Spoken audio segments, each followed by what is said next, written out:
नमस्कार।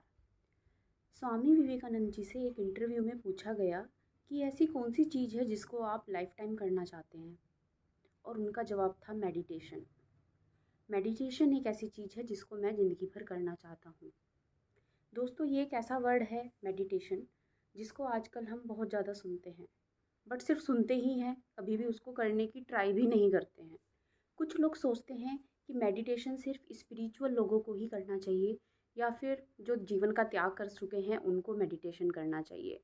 ऐसा बिल्कुल भी नहीं है। अगर आप डेली 10 से 15 मिनट भी अपने लिए निकालते हैं और डेली मेडिटेशन की प्रैक्टिस करते हैं, तो आप बहुत ही जल्दी देखेंगे कि आपकी लाइफ में किस तरह से ट्रांसफॉर्मेशन हुआ है।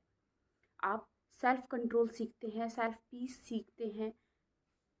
आपके चारों तरफ एक ऐसा ऑरा क्रिएट हो जाता है कि बाहरी चीज़ों का आपके माइंड पर कोई भी इफ़ेक्ट नहीं पड़ता है। आप अंदर से इतने स्ट्रोंग हो जाते हैं, इतने काम हो जाते हैं, आपका माइंड, आपकी बॉडी, आपका इमोशंस, सब कुछ आपके कंट्रोल में होता है।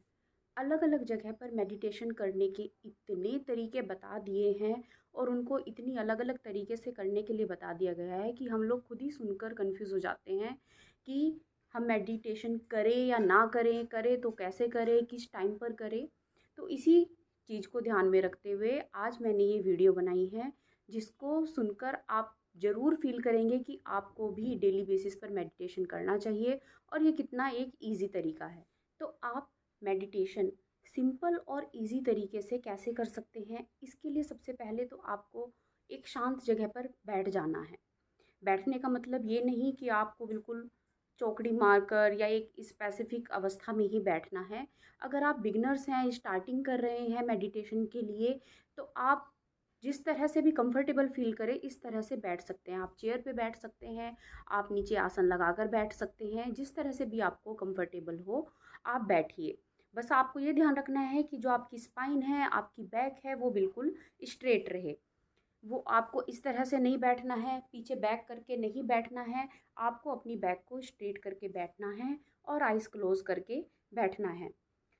आप घर में कोई भी ऐसा कमरा ढूंढ सकती हैं, कोई ऐसी जगह ढूंढ सकती है जहाँ पर किसी भी तरह का डिस्ट्रैक्शन ना हो। बस आपको यही ध्यान रखना है कि किसी भी तरह का डिस्ट्रैक्शन ना हो मेडिटेशन करते समय। जब आप बैठें तो आपका ध्यान आपके मेडिटेशन पर ही होना चाहिए। तो सबसे पहले जब आप बैठते हैं, आप आइज़ क्लोज करके डीप ब्रीथ कीजिए। अपनी ब्रीदिंग को फील कीजिए। ब्रीदिंग को फील करते हुए आपको, अगर आप बिगिनर्स हैं, सबसे पहले आप अपने आसपास होने वाली किसी भी 5 आवाज़ों को सुनने की ट्राई कीजिए। 5 आवाज़ कुछ भी हो सकती हैं। आपकी ब्रीदिंग आवाज़, आपकी हार्ट की आवाज़,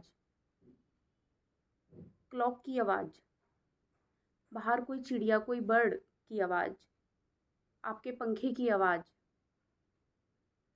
अपने आसपास होने वाली चीज़ों को महसूस कीजिए, फील कीजिए। स्टार्टिंग में आपको बहुत ज़्यादा टेक्निकल होने की ज़रूरत नहीं है। बस आपको क्या करना है, डीप ब्रीथ लेनी है, अपनी ब्रीथ को फील करना है, और अपने आसपास होने वाली किन्हीं भी 5 आवाज़ों को फील करना है। जब आप ऐसा करेंगे तो होगा क्या? देखिए, हमारा माइंड है मंकी माइंड। वो कभी किसी एक विचार में जाता है, कभी दूसरे विचार में जाता है। दिन भर में कितने हमारे थॉट्स होते हैं जो आते जाते रहते हैं। तो जब आप एक जगह बैठते हैं, तो सबसे पहले वही हमारे माइंड में सब कुछ चलना स्टार्ट हो जाता है। अब एकदम से ऐसा नहीं होगा कि आप एकदम से पूरे ध्यान में चले जाएंगे। एक थॉट आएगा, आपको लगेगा कि मैं मेडिटेशन से हट रहा हूँ, तो आप उसको, उस थॉट को हटा दीजिए।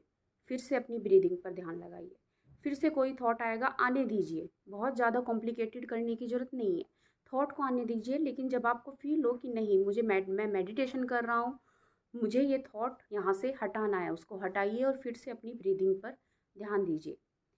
इस तरह से आप 5 से 10 मिनट तक प्रैक्टिस कीजिए स्टार्टिंग में बस। जब आप रेगुलर इस प्रैक्टिस को करते हैं, तो आप धीरे धीरे जब 10 से 15 मिनट इसको बढ़ाएंगे, तो आप देखेंगे कि पहले मुझे 5 मिनट में ही 10 थॉट आ रहे थे, और अब 10 मिनट में मुझे 2 या तीन थॉट ही आते हैं।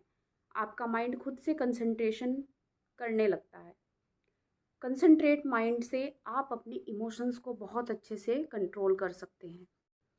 हम में से 99% लोग ऐसे होते हैं जो 10 से 15 दिन मैक्सिमम प्रैक्टिस करने के बाद ये सोचते हैं कि हमारे अंदर तो कोई चेंज ही नहीं आ रहा है, हमें इससे कोई फ़ायदा ही नहीं हो रहा है। तो ये कोई 1 या 2 दिन की प्रैक्टिस नहीं है, इसको आपको लगातार करते रहना चाहिए। क्या आप अपने लिए 10 मिनट नहीं निकाल सकते? अपने इमोशंस से बचने के लिए, डिप्रेशन से बचने के लिए, बाहर की चीज़ों से बचने के लिए, अपने आप को इंटरनली स्ट्रॉन्ग बनाने के लिए क्या आप 10 मिनट नहीं निकाल सकते? ये बहुत ज़रूरी है। आप खुद फ़ील करेंगे अपने अंदर का ट्रांसफ़ॉर्मेशन। आप 90 डेज़ तक इसकी रेगुलर प्रैक्टिस कीजिए और फिर देखिए आपके अंदर कितना चेंज आता है। छोटी-छोटी चीज़ें जिनसे आप पहले घबरा जाते थे, आज मेरी जॉब छूट गई है, कल मेरा एग्ज़ाम है, मैं बहुत ज़्यादा ओबेसिटी से परेशान हूँ, ये सब चीज़ें देखना आप धीरे-धीरे आप पर कोई इफ़ेक्ट नहीं डालेंगी। आप डिप्रेशन की तरफ नहीं जाएँगे, ओवरथिंकिंग नहीं करेंगे, सेल्फ कंट्रोल आपका बढ़ जाएगा।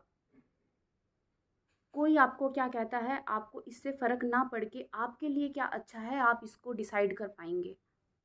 जैसे आप टीवी देखते हैं, अगर आप कोई एक्शन मूवी देख रहे हैं, आपको नहीं पसंद आ रही है, आप सिंपली रिमोट उठाकर उसको चेंज कर सकते हैं। तो इसी तरह से आप अपने इमोशंस को भी कंट्रोल कर सकते हैं। मेडिटेशन आपको वो रिमोट देता है जिससे आप अपने इमोशंस को कंट्रोल कर सकते हैं। आपको काम रहना है, आपको कब रिएक्ट करना है, कब नहीं करना है, ये सब आपके कंट्रोल में होगा। आप अंदर से इतने स्ट्रॉन्ग बन जाओगे धीरे धीरे कि आपका बाहरी चीज़ों से कोई इफ़ेक्ट नहीं होगा। तो आप लोग प्लीज़ अपने लिए 10 मिनट ज़रूर निकालिए डेली। इन 10 मिनट को जब आप धीरे धीरे प्रैक्टिस करते हैं तो धीरे धीरे आप इसको इम्प्रूव कर सकते हैं। 10 से 15 मिनट, 15 से 20 मिनट, 30 मिनट, जैसे भी आपको सूटेबल हो, आप अपनी टाइमिंग को और साथ में मेडिटेट करने के तरीके को भी इम्प्रूव कर सकते हैं। बट इनिशियली बहुत ज़्यादा टेक्निकल होने की ज़रूरत नहीं है, नहीं तो आप खुद ही 5 से 10 दिनों में इसको छोड़ देंगे। आप कहेंगे हमें तो कोई बेनिफिट नहीं हो रहा है, ये तो वेस्ट ऑफ टाइम है। लेकिन आप इसको रेगुलर पेशेंस के साथ प्रैक्टिस कीजिए।